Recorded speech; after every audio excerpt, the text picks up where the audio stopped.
São 8 horas em ponto. O Pedro senta-se no sofá e liga a televisão para ver as notícias. O retângulo no canto inferior do ecrã chama a atenção do Pedro. Este espaço é ocupado por um intérprete de língua gestual portuguesa, que vai traduzindo o áudio ao longo do programa de televisão. O Pedro está pensativo. Como será a vida de uma pessoa surda? E o que é a língua gestual portuguesa? Vamos esclarecer as dúvidas do Pedro. Todas as crianças nascem com esta possibilidade de exprimir a linguagem, o conceito de linguagem, não é? Seja através das mãos e dos olhos, portanto, no caso gestual, seja através, então, da oralidade e da audição.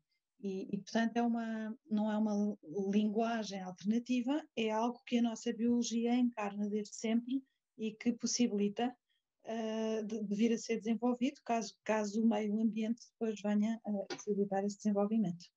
A língua gestual é a forma de comunicação das pessoas surdas ou com dificuldades auditivas.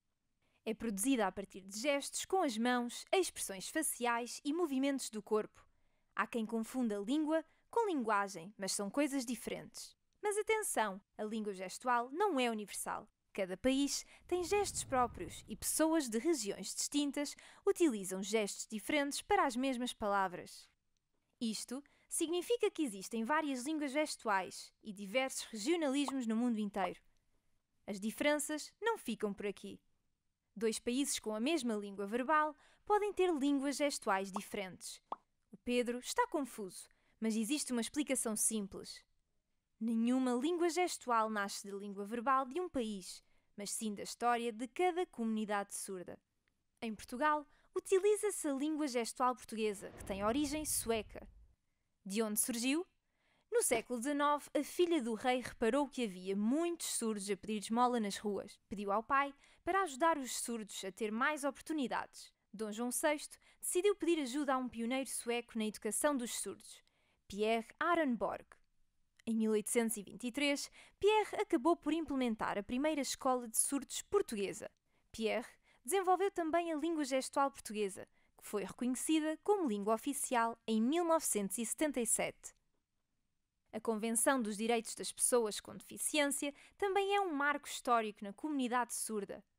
Foi aprovada na Assembleia Geral das Nações Unidas em 2006 e garante a defesa e promoção dos direitos dos surdos, na cultura, na educação, na acessibilidade e na igualdade. Os direitos defendidos pela Convenção estão na Carta das Nações Unidas. No entanto, cada país tem as suas leis. O Pedro continua curioso e quer aprender língua gestual. Funciona através de regras muito específicas que tem, não é? Regras gramaticais, como a sintaxe, como a morfologia, como o seu próprio léxico, portanto, a constituição do seu próprio léxico, com a evolução também da história. Isto são as regras, não é? Depois funciona através dos dois articuladores manuais, também através de articuladores não manuais, como seja, por exemplo, a expressão facial, como seja o corpo, como seja o rodar, às vezes, do tronco, como seja os braços, etc. Cada língua tem um alfabeto e uma numerologia, e existe um gesto que corresponde a uma letra e a um número. Na língua verbal, a estrutura de uma frase é sujeito, verbo e objeto. No geral, as frases em língua gestual estão divididas em sujeito, objeto e verbo, ou objeto, sujeito e verbo. O que em língua verbal dizemos tu vais para casa, em língua gestual portuguesa equivale a tu casa vais ou casa tu vais. No entanto, as regras da estrutura das frases na língua verbal nem sempre se aplicam. O tema ainda está em investigação. Mas há mais. Os gestos não manuais, como arquear as sobrancelhas e encolher os ombros, permitem distinguir os diferentes tipos de frases. O Pedro continua com algumas questões. Será que todos os surdos são mudos? A verdade é que o termo surdo-mudo é um mito. As cordas vocais funcionam de forma independente dos ouvidos. Por isso, é errado associar as deficiências auditivas à mudez. A única questão deles é que eles não ouvem. E, portanto, como não ouvem, não reproduzem o som. Mas não têm nenhum problema nas cordas vocais, nenhum. Portanto, se quiserem oralizar, podem oralizar e às vezes oralizam. Atenção. E têm belíssimas vozes. Portanto, não é isso, eles não são mudos. Não é? São pessoas mudas. São as pessoas que têm problemas nas cordas vocais. Não é? tem algum problema no trato vocálico, não é? Não só nas cordas, mas no outro. Não quer de falar, não é? Essas pessoas são mudas, mas ouvem. Ou podem até também acontecer as duas coisas, são surdos e mudos. E não é o caso dos surdos só não ouvem. E, portanto, esse termo é mau porque eles não são mudos, eles são só surdos. Mesmo sem ouvir, há quem aposte na aprendizagem do uso das cordas vocais. São os chamados surdos oralizados. O Pedro é muito ligado à cultura. Será que, sendo surdo, teria tantas opções? Um surdo não pode ver um filme português. Porquê? Porque os filmes portugueses não são legendados. Não é? Se os filmes portugueses fossem legendados, eles podiam ir. Podem ir ver um estrangeiro. Porquê? Porque os filmes estrangeiros são legendados. Mas nem tudo é mau. A verdade é que existe muita oferta a nível da cultura.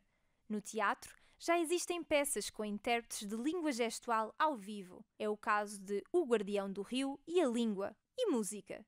É possível ouvir. As pessoas surdas conseguem sentir as vibrações da música e, por isso, têm a percepção do som.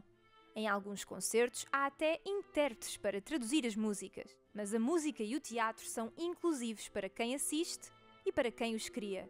A prova disso é que existem vários artistas surdos. Beethoven era um compositor de música clássica surdo e compôs a tão conhecida Nona Sinfonia. O ator Russell Harvard é outro exemplo. Apesar de ser surdo, fez peças de teatro como To Kill a Mockingbird e King Lear.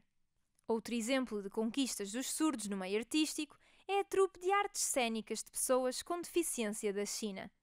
Já atuou nos Jogos Olímpicos e Paralímpicos e foi nomeado Artista pela Paz da Unesco em 2007. Mas não fica por aqui. Existem também festivais que permitem a inclusão de artistas surdos. O Festival Tremor, o Festival Despertacular e o FNAS. O Pedro está entusiasmado com tudo o que aprendeu e ficou com vontade de ir a um festival. Ao pesquisar, descobriu que em 2022 vai haver um festival em Edimburgo com artistas surdos. O Pedro já apontou na agenda. E tu?